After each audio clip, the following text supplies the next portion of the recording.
Hi, welcome to the Shrine of English. Once again, we are here to discuss important things related to IELTS exam. Aniket is with me. I'm sure you must have watched our previous videos from where you must have got some ideas that what are the things we have been discussing in this series. The students who are planning to go abroad, they will find this video very valuable because today we are going to talk about the questions. Yes, what kind of questions will come, what are the types of papers, and what are the types of questions. So without wasting much time, I will hand over to Aniket, and Aniket will use bilingual language to make sure that you really understand everything whatever we are going to tell you. Watch the video carefully. If you like the content of this video, please like and subscribe our channel. I will be happy for this. Thank you so much. And Aniket is here with me. So Aniket, what are you going to share today? Hello sir. Hello everyone. My name is Aniket and I'm an IELTS trainer at the Shrine of English. तो sir आज हम बात करेंगे कि IELTS के अंदर कितने modules होते हैं. Right. लिसनिंग होता है, रीडिंग होता है, राइटिंग होता है. इसमें किस टाइप के क्वेश्चंस आते हैं और क्या स्टूडेंट्स को करना चाहिए इन सारे टाइप्स के क्वेश्चंस को एक्सेल करने के लिए ताकि उनके 9 बैंड आए. ठीक है. तो सबसे पहले स्टूडेंट्स आपको ये समझना पड़ेगा कि आइल्स 2 टाइप के होते हैं, एक जनरल और एक एकेडमिक्स. अगर आप पढ़ने के लिए जा रहे हैं तो आपको एकेडमिक्स देना पड़ेगा.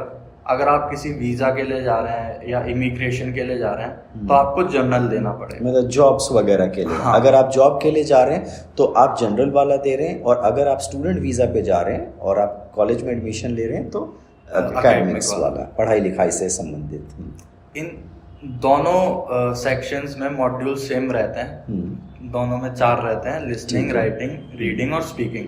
बस डिफरेंस आता है रीडिंग और राइटिंग में. ठीक है. क्योंकि रीडिंग में क्या होता है, आपको वैसे ही ऐसे अनसीन पैसेज मिलते हैं जो आपके एकेडमिक्स से रिलेटेबल हो.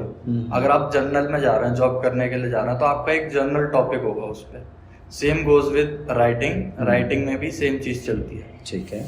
तो सबसे पहले हम शुरू करते हैं लिसनिंग से कि लिसनिंग मॉड्यूल में कितने सेक्शन होते हैं. ठीक है. और उसमें क्या क्या क्वेश्चन आते हैं. तो हम जो बात करने जा रहे हैं ये हमारा एकेडमिक्स वाला है या जनरल का है? ये मैं दोनों की बात करूंगा. अच्छा, इन जनरल हम बात करने जा रहे हैं दोनों की. हाँ, जो कॉमन चीज है दोनों ही उसमें. हाँ. फिर कुछ डिफरेंसेस भी हैं. डिफरेंसेस मैं साथ के साथ बता दूंगा. ठीक है. ठीक है. तो सबसे पहले लिसनिंग पे आते हैं. लिसनिंग में 4 सेक्शंस होते हैं, एकेडमिक में भी और राइटिंग में भी. ठीक है. 4 सेक्शंस में पहले 2 सेक्शन जो होते हैं वो होते हैं सिंपल डेली लाइफ टॉक्स जो होती हैं. ठीक है. कि आप कोई रिजर्वेशन बुक करा रहे हैं या फिर आप कुछ पिकनिक प्लान कर रहे हैं तो उसका कहीं कोई फार्म हाउस बुक करा रहे हैं, उसके ऊपर ये 2 सेक्शंस होंगे. अच्छा. तो आपको रिकॉर्डिंग सुनाई जाएगी और आपके सामने डिफरेंट टाइप्स ऑफ क्वेश्चंस होंगे. 8 टाइप के क्वेश्चंस होते हैं लिसनिंग में. तो उनमें से कुछ होते हैं जो फ्रीक्वेंटली आते हैं और कुछ होते हैं जो कभी कभार आते हैं. ठीक है. और उसके बाद जो थर्ड सेक्शन होगा वो थर्ड सेक्शन होगा कि कोई आपका एक ग्रुप बैठा है बच्चों का, वो डिस्कस कर रहे हैं अपनी एकेडमिक्स के बारे में. कोई अगर लेक्चर हो गया उसके बारे में. और ये चीज़ जर्नल के लिए भी सेम है, उसमें भी एकेडमिक्स का ही डिस्कशन होगा. इसमें कोई भी डिफरेंस नहीं है. और जो चौथा सेक्शन होगा उसमें कोई प्रोफेसर लेक्चर दे रहा होगा, तो उसमें आपको समरी बनानी होगी या फिर आपको ब्रीफ नोट लिखने पड़ेंगे. तो उसमें अलग अलग टाइप्स के एमसीक्यूज आते हैं. तो इस तरीके से हमारा जो तो आप ये वाला इसमें ये बता रहे हो कि हम एक ऑडियो इसमें सुनते हैं. हाँ. जैसा कि ऑडियो में आपने बताया कि एक प्रोफेसर कोई लेक्चर दे रहे होंगे, उससे बेस्ड कुछ क्वेश्चंस होंगे जी. तो ये देखते हैं कि स्टूडेंट की कॉम्प्रिहेंशन पावर कितनी है, अंडरस्टैंडिंग कितनी है, वो एक्सेंट को कितने अच्छे से समझ पा रहे हैं, और फिर बेस्ड उस पर क्वेश्चंस दे रहे हैं. ये अलग अलग टाइप का होता है. एक जैसे आपने बताया प्रोफेसर वाला होगा. हाँ. या ये क्या था कि जो फार्म हाउस बुक करना है, आप पिकनिक के लिए जा रहे हैं, या रेलवे स्टेशन की बुकिंग, क्या ये भी ऑडियो में होगी? हाँ, ये भी ऑडियो में होगी. इसमें 2 पर्सन बात कर रहे होंगे. अच्छा. एक जो बुक कर रहा होगा. हाँ. और एक जो रिसेप्शन पे नॉर्मली बैठा रहता है. ठीक है. तो वो क्वेश्चंस पूछेगा, जैसे आपका नाम क्या है, तो उस नाम में क्या एक्सेंट अलग अलग होता है. तो उसमें फिर ट्रिक होती है कि आप पहले से ही पहले अपनी राइट स्पेलिंग के हिसाब से ना लिखें, वेट करें, क्योंकि उसमें वो स्पेलिंग बताते हैं नाम. हाँ, जनरली ऐसे ऑडियोज में देखा है, या नॉर्मली भी एक फॉरेन में ये कल्चर है कि जब लोग अपना नाम बताते हैं तो लोग बहुत without any hesitation people ask, would you like to spell it? In India we find it very difficult to ask a person what's the spelling of your name, because people start thinking कि oh फिर तो तुम्हें ये भी नहीं पता हमारे नाम की स्पेलिंग क्या है. तो एक इम्पॉर्टेंट चीज़ ये है कि इसमें जो ट्रिक इन्होंने बताया कि आप वेट करें सुनने में, इतनी जल्दी आप जज ना कर लें कि यही स्पेलिंग होगी, क्योंकि वो स्पेलिंग बताते भी हैं, प्लस उनका एक्सेंट अलग है, तो दो लोग अलग अलग तरीके से जैसे बात कर रहे हैं और उनके डिस्कशंस होते हैं. ओके, ये थोड़ा सा मैं इसमें कोशिश ये कर रहा हूँ कि एक स्टूडेंट के पॉइंट ऑफ व्यू से चीज़ें पूछ सकूँ जो शायद आपके दिमाग में हो, वो मैं कोशिश कर रहा हूँ यहाँ पूछने की. हाँ, आप कंटिन्यू. तो ऐसे 4 सेक्शंस होते हैं हमारे लिस्निंग के, जो कि एकेडमिक और राइटिंग में सेम होते हैं. इसके बाद आता है हमारा रीडिंग सेक्शन. रीडिंग सेक्शन में भी 3 हमारे सेक्शन होते हैं, और तीनों सेक्शन अगर आप एकेडमिक में हैं तो एकेडमिक से ही रिलेटेड होंगे, और अगर आप जर्नल ट्रेनिंग में हैं तो उसमें जर्नल वो होंगे अपने अनसीन पैसेज. बट क्वेश्चन दोनों में सेम रहेंगे. ऐसा नहीं है कि कुछ क्वेश्चंस एकेडमिक में आ रहे हैं और कुछ क्वेश्चंस जर्नल में. दोनों में क्वेश्चंस सेम रहते हैं. जैसे MCQs हो गए, जो हम अपने 12th तक जो हमारे अनसीन पैसेज आते थे उसमें भी MCQs होते थे. राइट.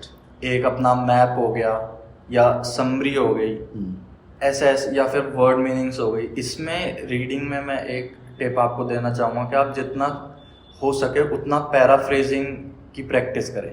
पैराफ्रेजिंग बोले तो पैराफ्रेजिंग का मतलब अगर आप एक सेम ही चीज़ को दूसरे वर्ड्स में लिखना. ठीक है, मतलब हमने एक पैराग्राफ पढ़ा, हाँ, और उसको अपनी लैंग्वेज में कन्वर्ट करके लिख दिया, बजाय कि पूरा का पूरा हमने आर्टिकल पढ़ के और फिर उसको लिखने की कोशिश. नहीं, पैराफ्रेजिंग का मतलब ये होता है कि आपने एक पैराग्राफ लिखा हुआ है, वो जो मीनिंग है उस पैराग्राफ की, ठीक है, आपने एक और पैराग्राफ लिखा अपने वर्ड्स में, उसके सिनोनिम लगा के, अलग अलग वर्ड्स लगा के, जो आपका नया पैराग्राफ बना वो पैराग्राफ पहले वाले से बिल्कुल अलग होगा, ठीक है, बट जो मीनिंग कन्वे कर रहा होगा वो बिल्कुल सेंट्रल आइडिया से हो. हाँ, तो रीडिंग सेक्शन में ये चीज बहुत होती है. पैराफ्रेजिंग बहुत इंपॉर्टेंट होती है, ना कि रीडिंग के लिए, राइटिंग के लिए भी बहुत ज्यादा इंपॉर्टेंट होती है. अब रीडिंग के लिए आपको टाइम मिलता है 60 minutes. 60 minutes, 60 minutes, 1 hour, 1 hour almost. फिर 1 आवर. तो इसमें ये स्ट्रेटेजी होती है कि आपको 3 अनसीन पैसेज मिल रहे हैं, तो आप 20-20 मिनट हर एक अनसीन पैसेज को दें. अच्छा. क्योंकि हमको जितने ज्यादा क्वेश्चंस अटेम्प्ट हो सकते हैं उतने करने हैं, जिससे हमारा बैंड स्कोर ज्यादा है. प्लस इसमें कोई नेगेटिव मार्किंग होती नहीं है. ये एक अच्छी चीज है अगर नेगेटिव मार्किंग नहीं है. हाँ, तो जितना ज्यादा हो सके हमको उतना अटेम्प्ट करना है. इवन अगर हमको कुछ आ भी नहीं रहा है तो फिर भी ऐसे ही कोई अपना रैंडमली कुछ भी सिलेक्ट करके आप करके आ सकते हैं. ठीक है. अब रीडिंग के बाद हम आते हैं राइटिंग पे. राइटिंग पे 2 टास्क होते हैं, टास्क 1 और टास्क 2. अगर मैं एकेडमिक ट्रेनिंग की बात करूं तो एकेडमिक ट्रेनिंग में जो टास्क 1 होता है वो या तो ग्राफ में आएगा या कोई प्रोसेस आएगा. मतलब उसमें आपको सिंपली डिस्क्राइब करना है कि पिक्चर में है क्या. ठीक है. अब पिक्चर हो सकता है कि कोई बार ग्राफ हो सकता है कोई लाइन ग्राफ हो सकता है कोई प्रोसेस बता रहा हो. तो उसको लिखने का तरीका के फर्स्ट स्टेप ये है, सेकंड स्टेप ये है, थर्ड स्टेप ये है, वो पूरा डिस्क्राइब करना है ब्रीफली. तो फर्स्ट टास्क ये होता है. और सेकंड टास्क आपका होता है कि आपको अपना ओपिनियन देना है, या फिर कोई आपको टॉपिक दे दिया जैसे टेलीविजन दे दिया तो उस पर आपको पूछ लेंगे कि इसका एडवांटेजेस और डिसएडवांटेजेस बताइए और अपना ओपिनियन बताइए. या फिर वो पूछ लेंगे कि एक क्वेश्चन दे देंगे, इज टेलीविजन हार्मफुल, तो इस पे बोलेंगे आप अपना ओपिनियन बताइए. तो इन दोनों टास्क में सबसे इम्पोर्टेंट चीज ये होती है कि आप अपनी वर्ड लिमिट के अंदर ही आंसर दें. अच्छा, वर्ड लिमिट एक्सीड ना हो. हाँ, क्योंकि राइटिंग और स्पीकिंग का जो क्राइटेरिया होता है जज करने का, नंबर देने का, वो डिफरेंट होता है रीडिंग और लिसनिंग से. अच्छा. क्योंकि रीडिंग और लिसनिंग में आपके 40 क्वेश्चंस होते हैं, तो जितने ज्यादा आप क्वेश्चंस अटेम्प्ट करेंगे उतना ज्यादा आपको बैंड मिलेगा. बट स्पीकिंग और राइटिंग में ऐसा कोई पैरामीटर नहीं है कि आपने 40 क्वेश्चन किए, उसमें आप पूरा पैराग्राफ लिखेंगे तो वो पूरे पैराग्राफ में देखेंगे आपकी स्पेलिंग मिस्टेक्स कितनी है, आपने ग्रामर कितनी जगह गलत करी है, कितनी जगह सही करी है, आपने कितने अच्छे वर्ड्स यूज करे हैं, कितनी अच्छी वोकेबलरी है आपकी. तो ये सारी चीजें उसमें जो एग्जामिनर होता है वो देखता है। तो इसलिए वर्ड लिमिट के अंदर लिखें और हमेशा पैराफ्रेजिंग का यूज़ करें। कभी भी जो अगर ये आपने कहीं कोई वर्ड लिख दिया है तो उसको दोबारा रिपीट सेम पैराग्राफ में ना करें, क्योंकि वो फिर बैड इंप्रेशन डालता है कि इसको वोकेबलरी इतनी आती नहीं है, कम वोकेबलरी आती है स्टूडेंट को। अगर अब हम जर्नल ट्रेनिंग की बात करें तो जर्नल ट्रेनिंग में पहला टास्क जो होता है वो लेटर होता है। अब लेटर हो सकता है फॉर्मल हो, इनफॉर्मल हो या फिर सेमी फॉर्मल हो। आपको क्वेश्चन दे दिया जाएगा, जैसे हमको 11th-12th में इंग्लिश के एग्जाम में मिलते थे कि write a letter to the editor, write a letter to the MCD office. Right. तो ऐसे हमको लेटर्स मिलेंगे फर्स्ट टास्क में। उसके बाद जो सेकंड टास्क होता है वो सेम एकेडमिक वाला ही होता है। आपको एक क्वेश्चन दे दिया जाएगा और आपका ओपिनियन उस पर पूछेंगे और एडवांटेजेस डिसएडवांटेजेस पूछेंगे। तो सेकंड टास्क में एक पूरा पैटर्न होता है जो कि हम अपनी कोचिंग क्लासेस में सारा कुछ बताता है, हमारी बुक है उसमें हम गाइड पूरी बताते हैं कि अच्छा फर्स्ट टास्क में आपको ये वर्ड्स यूज करना है, ऐसे ऐसे लिखना है। सेकंड टास्क में आपको इतने पैराग्राफ्स लिखना है, पहले इस पैरा इंट्रोडक्शन से शुरू करना है, उसके बाद फिर कंक्लूड पे ख़त्म करना है, ये सारी चीज़ें। राइटिंग में भी आपको 60 मिनट्स मिलते हैं और राइटिंग में एक जो सबसे बड़ा कैच ये है कि जो फर्स्ट टास्क होता है उससे डबल नंबर मिलते हैं हमको सेकंड टास्क में। अच्छा। तो अगर हमको टास्क 1 में 1 नंबर मिलेगा तो सेकंड टास्क में हमको 2 मिलेंगे। तो जनरली हम ये प्रिफर करते हैं कि अगर 1 घंटा आपके पास है तो फर्स्ट टास्क में सिर्फ 20 मिनट्स दें और सेकंड टास्क में 40 मिनट्स दें। ओके। क्योंकि अगर आप पहला टास्क छोड़ भी दें या थोड़ा बहुत भी करें तो उसकी वेटेज कम है, बट सेकंड टास्क की वेटेज ज्यादा है, तो उसको अच्छी तरह से करें, पूरा चेक करें करने के बाद। अब लास्ट जो आता है स्पीकिंग आता है, जिसमें बहुत सारे बच्चों को प्रॉब्लम होती है, बट स्पीकिंग इतनी मुश्किल भी नहीं होती जितनी बना रखी है। अगर आपने लिसनिंग कर लिया, आपने रीडिंग कर लिया, आपने राइटिंग अच्छे से कर लिया तो स्पीकिंग आपको बहुत ज़्यादा ईजी लगेगी। और स्पीकिंग इतना कोई बड़ा एग्जाम भी नहीं है, मुश्किल से आपको 11 to 14 मिनट्स उसमें बोलना होता है। ओके। उसमें 3 सेक्शन होते हैं। पहले में आपका इंट्रोडक्शन होता है, उसके बाद आपको एक पेपर दे दिया जाएगा जिसके ऊपर कोई टॉपिक लिखा होगा। उस टॉपिक को प्रिपेयर करने के लिए आपको 30 सेकेंड्स ऑलमोस्ट मिलेंगे। उसके बाद आपको 2 मिनट्स या 2.5 मिनट्स कंटिन्यूसली बोलना पड़ता है उस टॉपिक पे। और जो थर्ड सेक्शन होता है उसमें एग्जामिनर उस टॉपिक से ही रिलेटेड आपसे क्वेश्चंस पूछता है। तो ये जो पूरा रीडिंग टेस्ट है, स्पीकिंग टेस्ट है, ये ऑलमोस्ट 11 to 14 मिनट ही चलता है और उसके बाद ख़त्म हो जाता है। और स्पीकिंग जो है इसमें जो आपके तीनों टेस्ट हैं, रीडिंग, लिसनिंग और राइटिंग, ये आपका एक ही दिन में होगा। बट हो सकता है कि स्पीकिंग सेम डे ना हो, स्पीकिंग 2-4 दिन पहले हो या फिर 2-4 दिन बाद हो। तो ये पूरा जो एक स्ट्रक्चर है आइल्स का वो ये होता है। ठीक है। तो आपने जैसे ये स्ट्रक्चर तो हमने डिस्कस कर लिया, हमने इसमें ये डिस्कस किया कि जनरल और एकेडमिक्स में क्या डिफरेंसेस होते हैं, किस तरह के क्वेश्चंस आते हैं। एक वीडियो को अभी तो ये सीरीज़ चलती रहेगी, लेकिन मैं इसमें एक चीज़ बस ये पूछना चाहता हूँ, कोई अगर पर्सनली आपसे क्लास लेने के लिए आता है आइल्स की, मतलब अगर आप डेट ले चुके हैं और आपके पास 20-25 दिन, अगर इतना टाइम आप लेके आइए, कम से कम महीने का टाइम लेके आइए, तो आप पर्सनल लेवल पे उस पर्सन को क्या गाइड कर सकते हैं इन सब चीज़ों में, क्योंकि ये सारा टेक्निकल एक तरह से जा रहा है, तो आप उसमें क्या बता सकते हैं, क्या फ़ायदा है उसको? इसमें सर जो हम कोचिंग प्रोवाइड करते हैं द श्राइन ऑफ इंग्लिश में, उसमें क्या होता है, आपको डेडिकेटेड बुक्स मिलेंगी लिसनिंग, राइटिंग और रीडिंग की। ओके। अब आप कोई भी मॉक उठा के देखेंगे तो उसमें आपको कंबाइंड सारी चीज़ें मिलेंगी, बट इसमें पूरा डिटेल, पूरा एक स्ट्रक्चर बना रखा है बुक में कि अगर लिसनिंग है तो उसमें अगर 8 टाइप है तो 8 टाइप के अलग अलग क्वेश्चंस होंगे। Very nice. और उसके साथ आपको रिकॉर्डिंग मिलेगी। साथ में अगर आपको कहीं दिक्कत हो रही है तो हम तो हैं। उसके बाद रीडिंग में आपको ऑलमोस्ट 10 to 12 क्वेश्चंस होते हैं, जैसे मैचिंग हेडिंग्स हो गई, समरी हो गई, एमसीक्यू हो गए, नोट कंप्लीशन हो गया। तो इसके भी हमने एक, जैसे नोट कंप्लीशन हो गया तो सिर्फ नोट कंप्लीशन के ही हमने 10 क्वेश्चंस डाल दिए हैं, ताकि जब आप एग्जाम देने जाएं तो आप क्वेश्चन पढ़ते ही समझ जाएं कि किस उस किस टाइप का क्वेश्चन है और इस टाइप के क्वेश्चन में हमको ट्रिक क्या लगानी है। राइट। क्योंकि हर क्वेश्चन को करने की ट्रिक अलग होती है। आपके पास 60 मिनट्स होते हैं, 60 मिनट्स में आपको 3 अनसीन पैसेज करने होते हैं। अब आप सबको, और अनसीन पैसेज ये भी नहीं कि एक तो पैराग्राफ के होते हैं, 5-5, 6-6 पैराग्राफ के होते हैं। तो ये मुश्किल होता है कि आप पूरा पैराग्राफ पढ़ें, फिर क्वेश्चंस पे जाएं, फिर वापस पैराग्राफ पे आए, जैसे हम अपने 11th-12th के एग्जाम्स में करते थे।